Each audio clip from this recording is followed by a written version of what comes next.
ये मासूम 5 साला कंदकोट जो अयाज़ पठान है, जैसे दरिंदनि 1 महीनो अॻु घर ॿाहिरां पंहिंजे हमसफ़र साथियुनि सां रांदि कंदे अगवा कयो हो।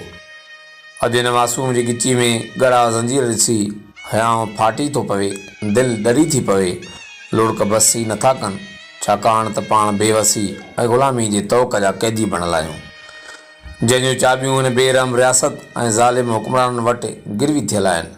हा छा पंहिंजे लुड़कनि ऐं दाहुनि जो को बि दाद न आहे, छो त वॾी दाह सां गोलियूं खायूं वञनि, लुड़क वहायूं त क़ैदी बणिजी वञूं, पाण त आकाउनि वटि अज़ल खां ज़मीर जा क़ैदी बणिजी हिन रियासत हथां मारिया बि वञूं त पीड़िया बि वञूं। पुट अयाज़, तुंहिंजे जिस्म ते ज़ंजीर ॾिसी ऐं ॿातिड़नि ॿोलियुनि सां बचायो बचायो जा आवाज़ ॿुधी हर इंसान लुड़क लाड़िया आहिनि, तड़पिया आहिनि, पर बचा ज़ालिम ऐं ज़ुल्म कंदड़ रियासत अव्हां जहिड़नि बेपोच ऐं ग़ुरबत जी दलदल में फाथल माण्हुनि खे मरण जी एनओसी ॾेई छॾी आहे।